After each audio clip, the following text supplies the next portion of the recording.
Bonjour tout le monde.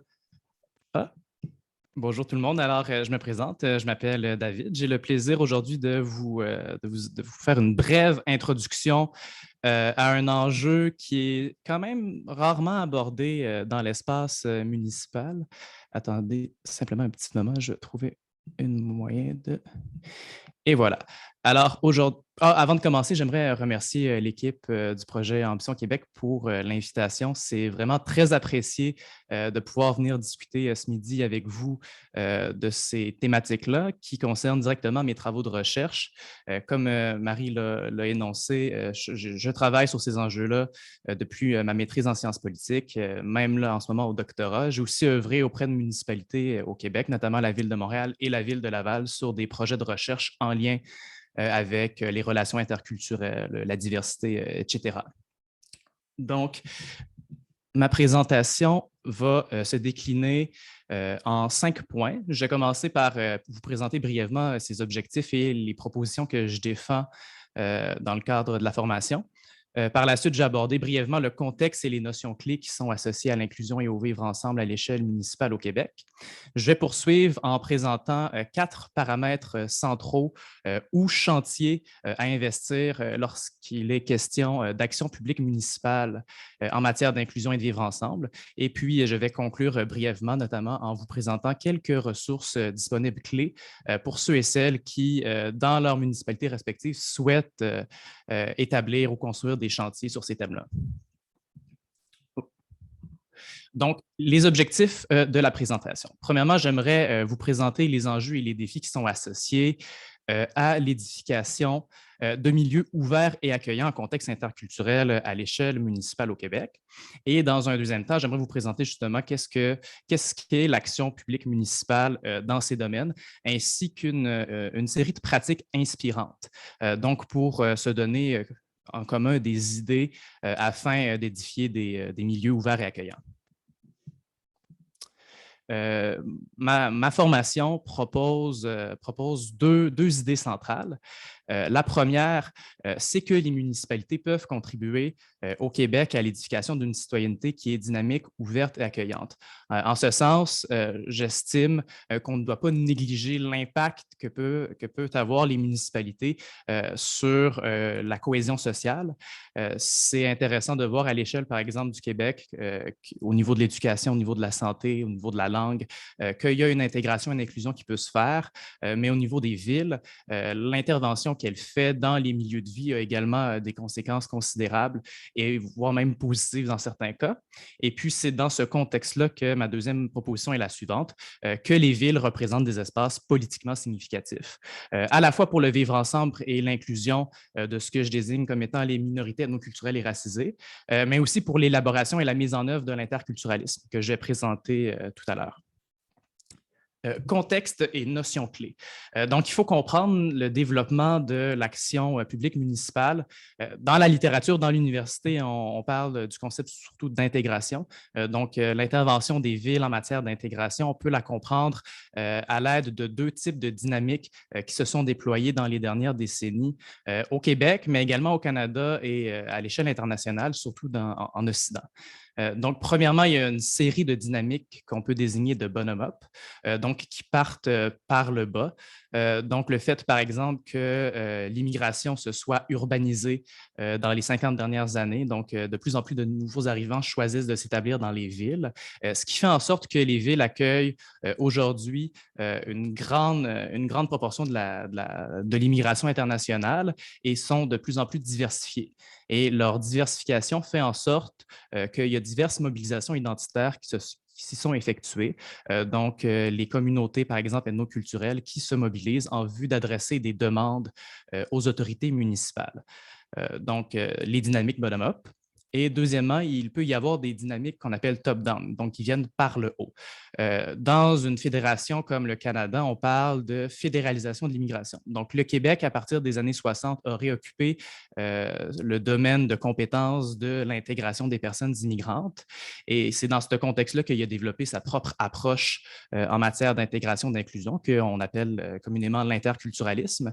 Et puis, dans les 20-30 dernières années, le Québec a reconnu reconnu de manière tacite les municipalités comme étant, d'une certaine manière, relativement responsables de l'inclusion, de l'intégration et des relations interculturelles. Cette dynamique top-down-là pose des questions pertinentes à l'échelle municipale, notamment lorsqu'il est question de délestage. On va parler tout à l'heure de gouvernance municipale, il va être question de délestage, mais qu'est-ce que j'entends par délestage? C'est le fait que les gouvernements qu'on peut dire supérieurs donnent des responsabilités, de plus amples responsabilités aux municipalités sans nécessairement leur accorder les ressources financières pour pouvoir les assumer.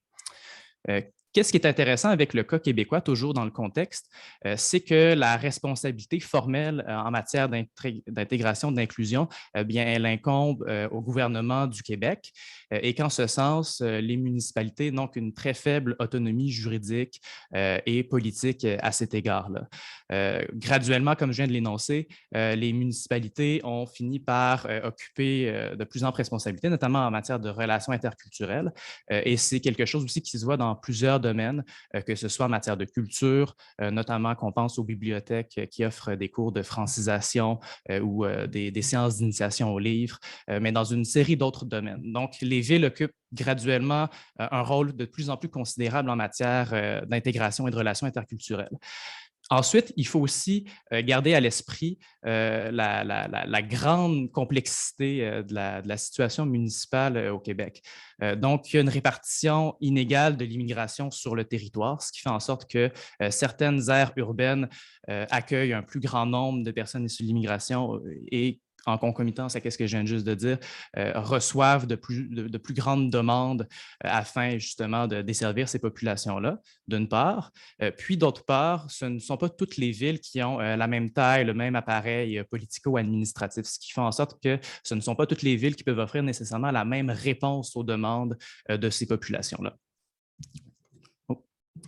Ici, je vous ai copié-collé un graphique qui montre effectivement la répartition de la population, des populations immigrantes en fonction des régions administratives. Donc, vous pouvez voir un peu l'écart qui se fait, justement, notamment entre la région métropolitaine de Montréal, avec Montréal, Laval et même la Rive-Sud, comparativement aux autres régions. Donc, c'est des réalités qui peuvent différer d'une région à l'autre.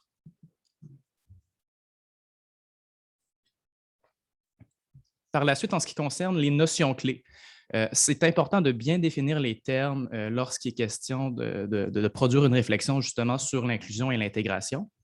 Donc, l'une des premières questions à se poser, c'est comment nommer le public cible. Ma formation porte sur l'inclusion, sur le vivre ensemble. Lorsqu'on lit l'intitulé, on peut se demander, OK, d'accord, qui est-ce qu'on inclut et dans quelle mesure? Donc, selon une perspective qu'on pourrait dire intersectionnelle, il importe de rappeler que l'inclusion ne prend pas uniquement les minorités ethnoculturelles et les minorités racisées comme public cible. Lorsqu'on parle d'inclusion, surtout à l'échelle municipale, il peut être question d'accessibilité universelle, il peut être question aussi des femmes, question de l'itinérance, question des aînés, etc. Moi, spécifiquement, dans le cadre de mes travaux et dans le cadre de la formation, je souhaite aborder le public cible des minorités ethnoculturelles et des minorités racisées. Donc ça l'inclut les personnes qui sont issues de l'immigration récente comme ancienne et qui finalement se distinguent de ce qu'on pourrait communément appeler la majorité culturelle d'ascendance canadienne-française.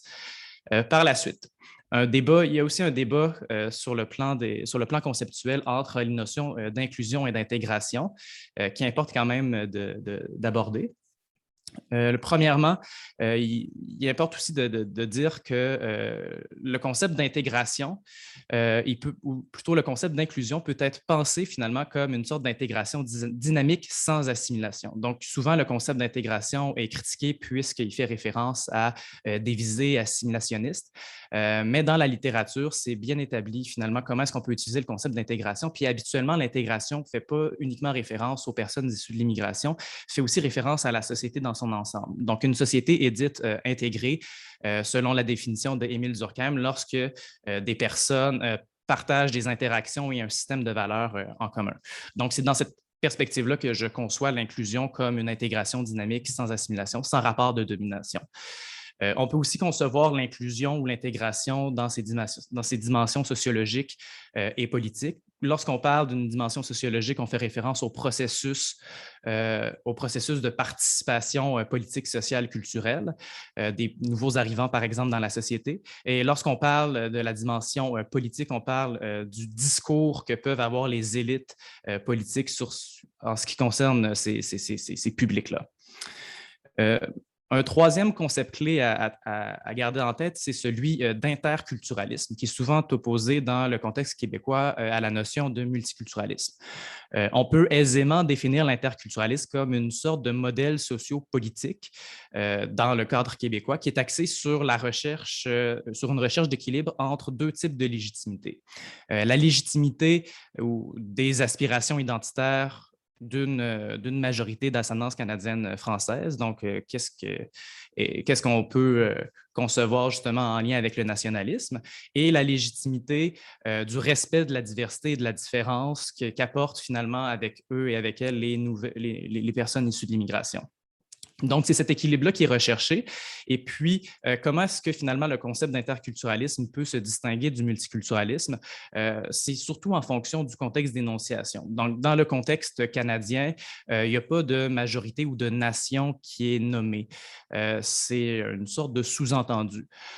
Tandis que dans le contexte québécois, le foyer culturel, par exemple, d'inclusion, d'intégration, qui est finalement la culture francophone, eh bien, lui, il est explicitement nommé.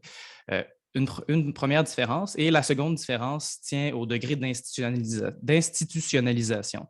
Donc, au Canada, le multiculturalisme peut compter sur une loi, sur une politique, même sur une clause interprétative dans la Constitution, tandis qu'au Québec, l'interculturalisme, lui, ne fait l'objet d'aucune politique et d'aucun énoncé formel. En ce qui concerne l'action publique municipale, qui est finalement le cœur de ma formation, il est possible de le décliner, qu'est-ce que j'appelle l'action publique municipale en matière d'inclusion et de vivre ensemble, sous 4 paramètres principaux qui, comme je l'ai dit précédemment, constituent des chantiers pour réfléchir un peu à ce que, comme candidat, vous pouvez proposer à vos commettants, à vos électeurs et électrices. Les 4 paramètres que je vous présente aujourd'hui font écho aux travaux d'une politologue à l'Université Fraser qui s'appelle Aude-Claire Fourreau. Elle le pense en lien justement avec le concept d'intégration, mais il est possible aussi de le faire en lien avec l'inclusion et le vivre ensemble. Donc, les 4 paramètres sont les suivants. Donc, les relations gouvernementales et municipales, donc les relations qu'entretiennent par exemple les différentes municipalités entre elles et avec le gouvernement du Québec. Premièrement. Deuxièmement, le discours et les orientations politiques. Donc, qu'est-ce que les documents de politique publique ou que les élus disent ou véhiculent comme représentation de l'immigration ou des personnes issues des minorités ethnoculturelles et racisées? Troisièmement, l'organisation politico-administrative, à savoir si l'organisation municipale, que ce soit la fonction administrative ou politique, prend en compte ces publics, les minorités. Et quatrièmement, la relation avec les citoyens et la société civile, à savoir si les institutions municipales sont ouvertes ou plus ou moins à ces populations.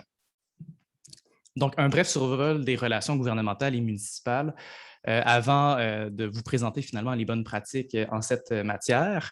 Les municipalités canadiennes sont souvent décrites comme étant les créatures des provinces, comme je le disais précédemment, ce qui fait en sorte qu'ils ont une autonomie juridique relativement limitée.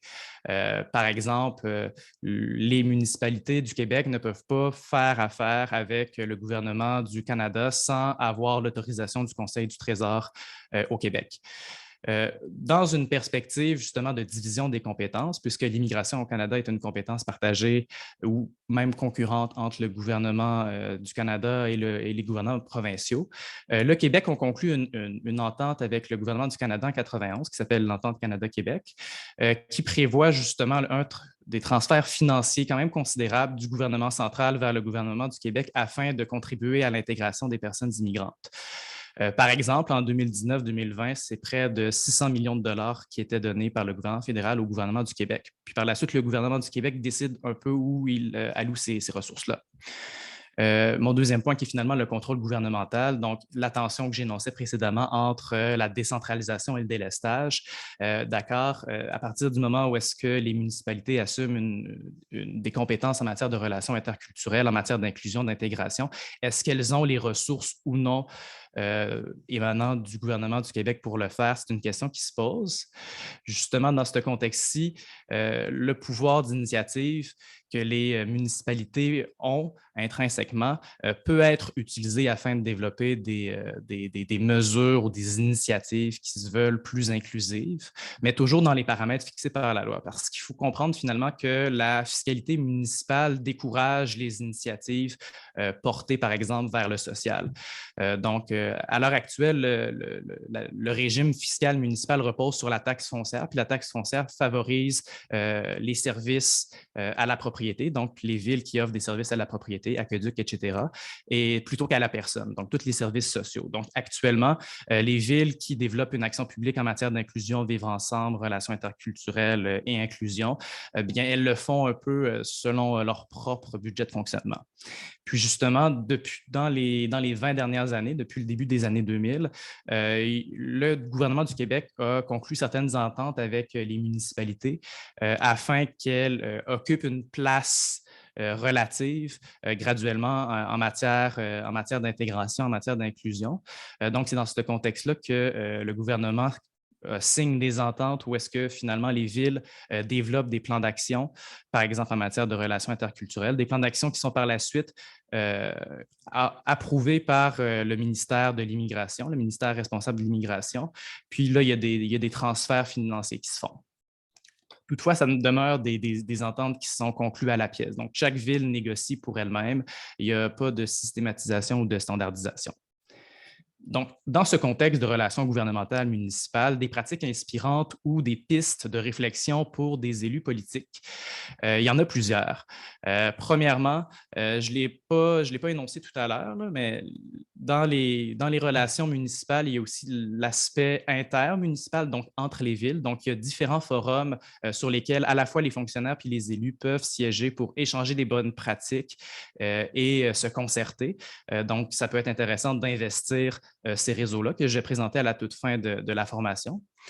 Deuxièmement, on peut faire de l'inclusion et du vivre ensemble des enjeux prioritaires pour les associations de municipalités reconnues, comme l'Union des municipalités du Québec ou la Fédération québécoise des municipalités.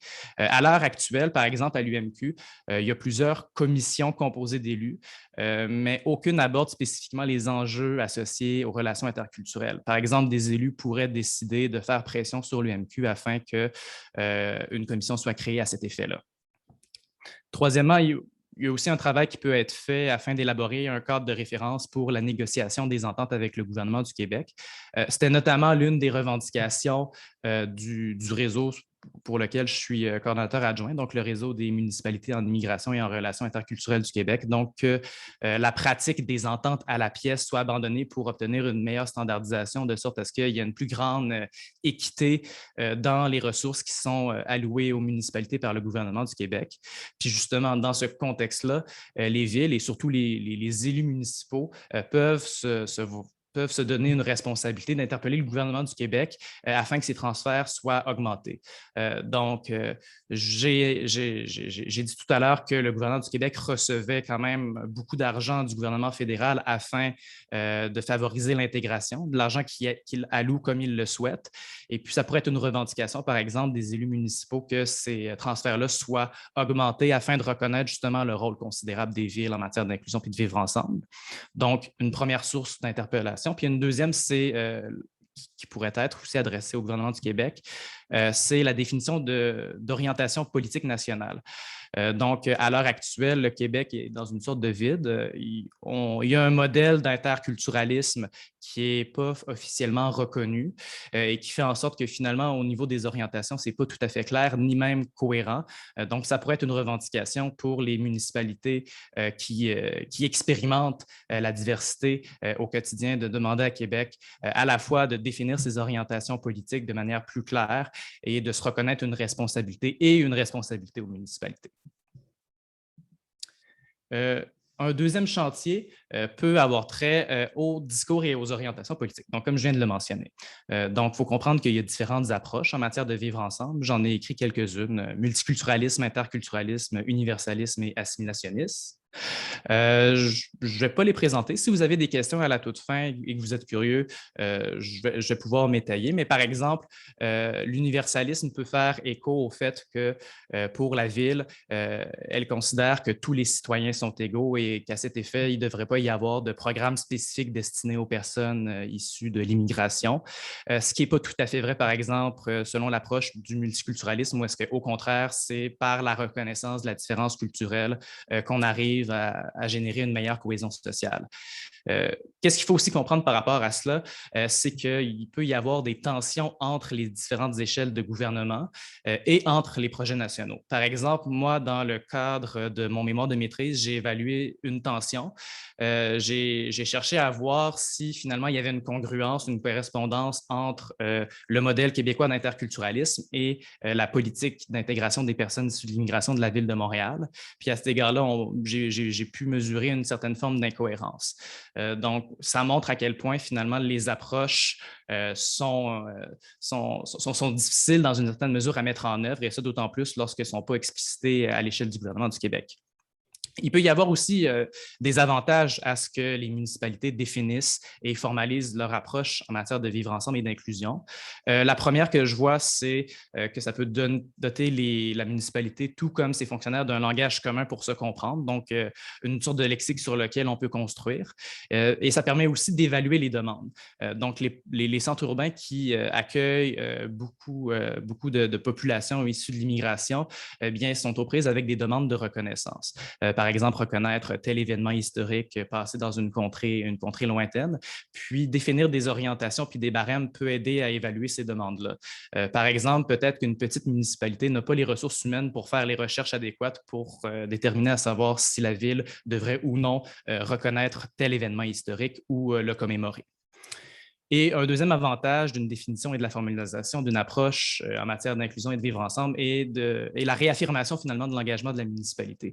Et c'est pareil au niveau du gouvernement du Québec. À partir du moment où est-ce qu'on peut statuer sur une approche, ça lie en quelque sorte les pouvoirs publics à se montrer proactifs. Ça peut aussi envoyer un message positif à la population. Par exemple, si une ville se dote d'une approche qu'on peut dire axée dans le pluralisme, où est-ce qu'elle reconnaît la diversité comme étant une source de richesse, eh bien, l'affirmer dans le cadre, par exemple, d'un énoncé de politique publique peut envoyer un message positif aux électeurs et aux citoyens surtout.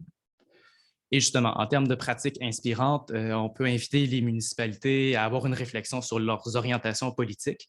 Dans la dernière année, c'est un exercice auquel s'est livrée la ville de Laval, qui a fait une grande séance de consultation auprès de la population, auprès de ses fonctionnaires, afin d'établir ce qu'elle appelle un cadre de référence en matière d'immigration.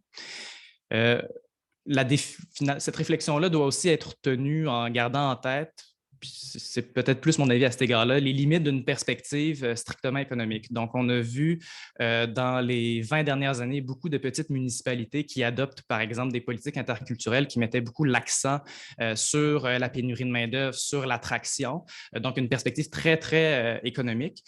Donc, à cet égard-là, à partir du moment où est-ce qu'on adhère à une approche pluraliste, il importe quand même de garder en tête le fait que les personnes issues de l'immigration ne sont pas aussi qu'une ressource.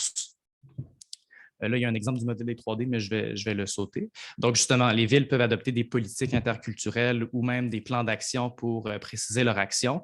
Il y a deux contre-exemples qui viennent à l'esprit lorsqu'il est question du discours et des orientations politiques, de leur définition.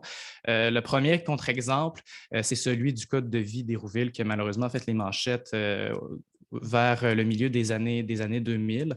Donc, qui a mis de l'avant qu'il y avait certains risques associés à l'établissement très, très fort de valeurs communes.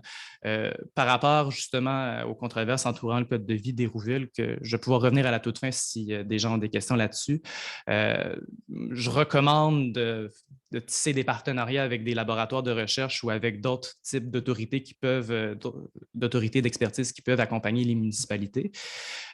Puis le second contre-exemple que j'ai désigné Laval Ces Hésitations montréalaise. Je sais qu'il y a des fonctionnaires Montréalais qui nous écoutent à l'instant, c'est dans la dénomination du dossier en question. Donc, lorsque je parlais de se doter d'un lexique commun pour construire quelque chose, dans certains contextes, voyez-vous, il y a une sorte de fluctuation dans les manières de désigner qui revient finalement à annuler les efforts faits auparavant.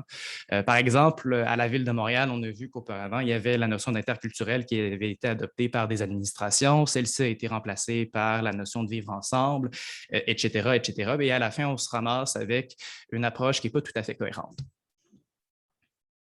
au niveau de l'énoncé. Le troisième chantier qui peut être envisagé selon une perspective municipale, c'est au niveau de l'organisation politico-administrative. Donc là, je fais référence vraiment à un peu l'organigramme municipal, donc au niveau des services, au niveau des instances politiques. Donc, sur le plan administratif, il y a plusieurs municipalités qui ont une unité administrative et des ressources humaines dédiées spécifiquement à ces dossiers-là. Et ça compte pour beaucoup en vue de faire de vos milieux des milieux plus accueillants, plus inclusifs.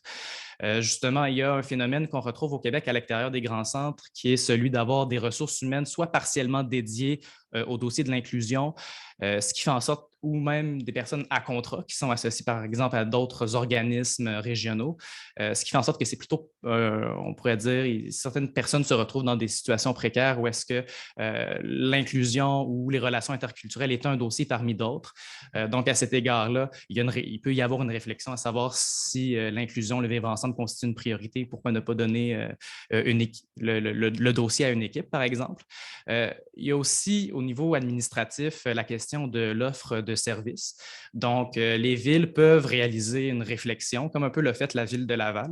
J'ai justement travaillé pour eux dans le cadre de l'élaboration de leur cadre de référence. Puis, ils ont consulté les fonctionnaires afin d'identifier quelles barrières les personnes issues de l'immigration pouvaient rencontrer lorsqu'elles faisaient affaire avec les services municipaux. Donc, avoir une réflexion sur l'accessibilité et l'adaptation finalement des services.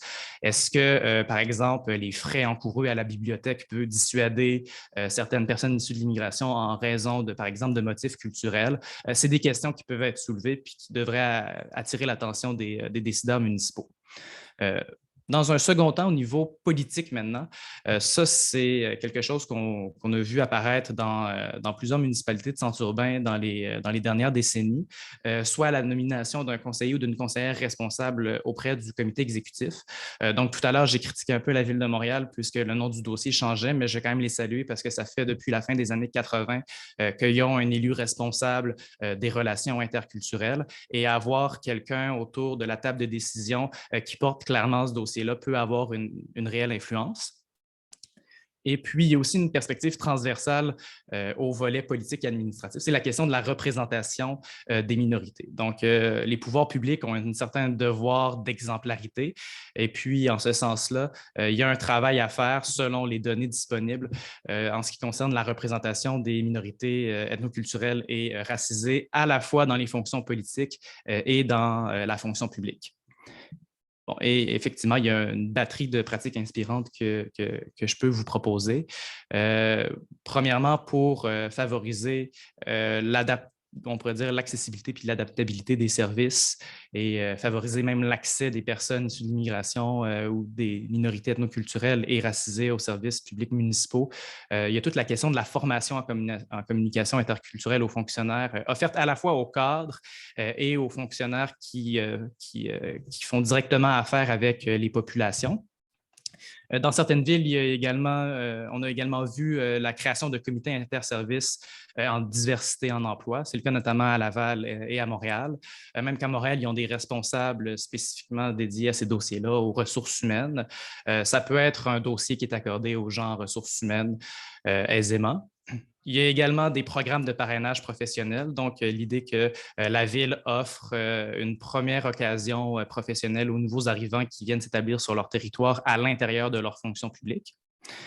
La quatrième proposition pratique inspirante, elle est reprise d'un avis du Conseil interculturel de Montréal, une clause diversité dans les sommaires décisionnels. Donc, les dans la plupart des villes, lorsque les fonctionnaires prennent des décisions, ils doivent les justifier grâce à des sommaires décisionnels. Donc, inviter finalement ces fonctionnaires-là à avoir une réflexion sur l'impact de la décision sur les minorités, ça peut être quelque chose qui est vu. Dans certaines villes, il y a une clause, je pense, c'est développement durable pour concevoir les effets des décisions sur le développement durable.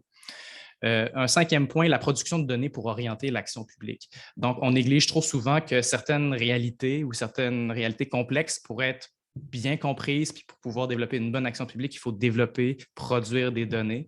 Il y a un exemple récent qui est offert par le Bureau de l'intégration des nouveaux arrivants à Montréal, puis de l'IRIPI, qui est l'Institut de recherche sur les immigrants, je pense que c'est l'intégration professionnelle des immigrants du Collège Maisonneuve, où est-ce qu'ils ont justement développé une sorte de base de données afin que les décideurs montréalais puissent avoir un portrait plus clair pour orienter leur action. Je pense que c'est la production de données, ça peut être fait. Les municipalités peuvent se coaliser entre elles afin de produire ça, même dans des régions, on pourrait dire, plus éloignées ou moins urbaines. Et puis, le dernier point, ce serait la nomination d'un conseiller ou d'une conseillère responsable au comité exécutif. Je l'ai déjà abordé. Relation avec les citoyens et la société. Donc, qu'est-ce que j'expliquais plus tôt? Comment favoriser l'accès aux institutions municipales par les minorités ethnoculturelles et racisées. Donc, différents mécanismes existent. Premièrement, ça peut être des instances consultatives. Ce genre de mécanisme-là existe notamment, je pense, à Montréal et à Laval, des conseils interculturels. Donc, le conseil de ville procède dans ces cas-ci à la nomination de citoyens intéressés par ces questions. Ces conseils ont des ressources budgétaires afin de produire des avis, ce qui est comme des recherches, et contribuent en cela à la discussion publique, à la réflexion. Il y a un travail qui est aussi fait à cet égard-là de production de données qui est super intéressant. Et ça nous donne finalement du matériel aussi pour réfléchir à comment rendre les municipalités plus inclusives. Là. Par exemple, le Conseil interculturel de Montréal a produit des avis sur le profilage racial, sur les règlements de zonage des lieux de culte minoritaires. Et ça, c'est du matériel qui peut être utilisé par les candidats, par les fonctionnaires afin de réfléchir à ces problématiques-là.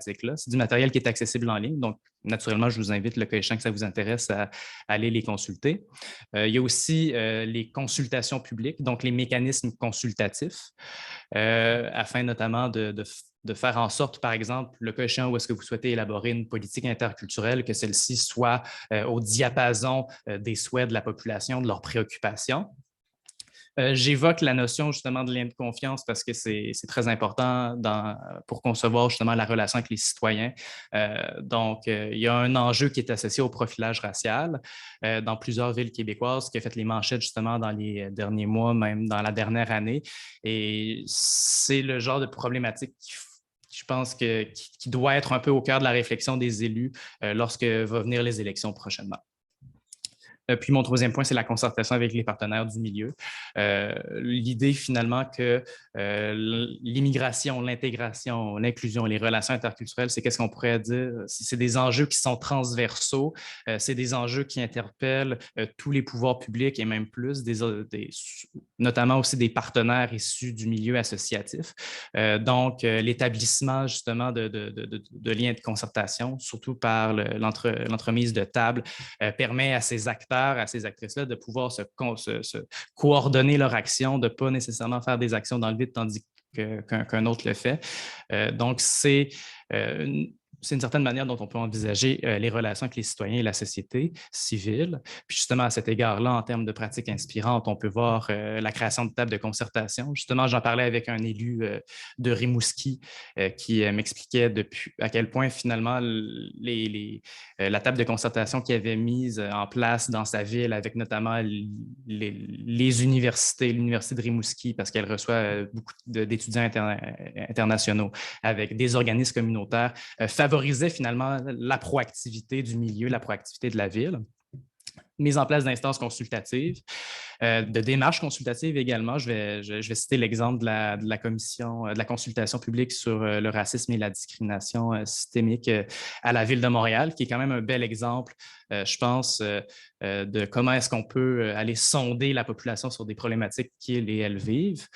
Également, je le mets là, c'est un exemple qui me vient de Laval, de la sensibilisation dans les classes de francisation. Donc, à la ville de Laval, les corps policiers, les services de sécurité incendie vont dans les classes de francisation pour sensibiliser les populations, on pourrait dire, au fonctionnement des services municipaux.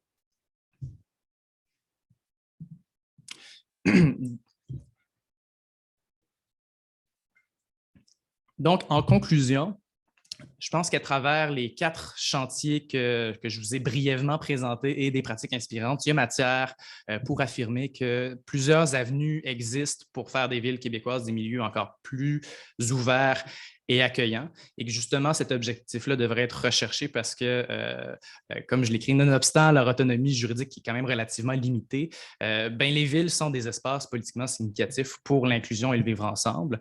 Ça fait partie finalement de l'une de leurs responsabilités transversales due au fait justement qu'ils administrent et qu'ils régulent des espaces de vie qui sont significatifs pour ces populations-là, et puis aussi qui ont un devoir ou une responsabilité dans l'élaboration et la mise en œuvre d'un interculturalisme qui est finalement, quand je parle de l'élaboration de la mise en œuvre d'un interculturalisme, c'est simplement l'idée de formaliser une approche afin que les pouvoirs publics s'engagent sur ces questions-là, deviennent plus proactifs. Quelques ressources disponibles. Donc, expertise en recherche et en accompagnement, le cas échéant où est-ce que vous souhaitiez entreprendre des démarches. Il y a le laboratoire de recherche en relations interculturelles de l'Université de Montréal, auquel je suis membre étudiant.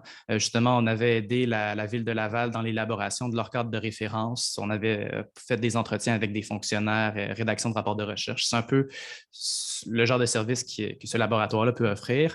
Institut de recherche sur l'intégration professionnelle des immigrants du Collège Maisonneuve, qui a aidé le binôme de la Ville de Montréal à produire des données. Le groupe d'expertise pour le développement des sites interculturels du Québec, je pense que lui offre également des formations en communication interculturelle.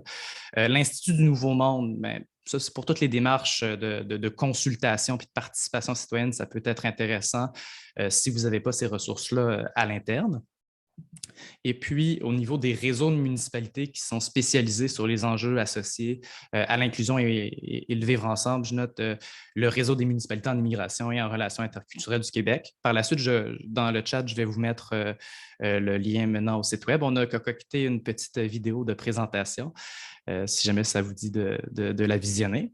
Il y a également l'Observatoire international des maires sur le vivre ensemble. Donc, fait important, le REMIRI, c'est un réseau de fonctionnaires, tout comme le réseau des sites interculturels, tandis que l'Observatoire international des maires sur le vivre ensemble, tout comme la Coalition des municipalités canadiennes inclusives, interpelle davantage les élus et les représentants politiques. Et là, j'ai nommé. Donc, si jamais vous êtes intéressé par ces réseaux-là, allez consulter les ressources sur le web. Donc, je vous remercie pour votre attention. C'était un plaisir pour moi d'avoir pu présenter justement ces chantiers-là et l'importance que peut revêtir les villes en matière d'inclusion et de vivre ensemble. J'ai mis mon adresse courriel. Si jamais par la suite des questions vous viennent à l'esprit, si vous-même vous avez des commentaires et surtout si vous avez des demandes de référence. Donc, la très grande majorité de l'information présentée pendant la formation est issue de travaux scientifiques ou peut faire écho à des rapports qui ont déjà été produits. Puis ça me fera plaisir de pouvoir vous les partager, vous les transférer, puis de participer à la diffusion du savoir. Merci beaucoup. Merci à toi, David.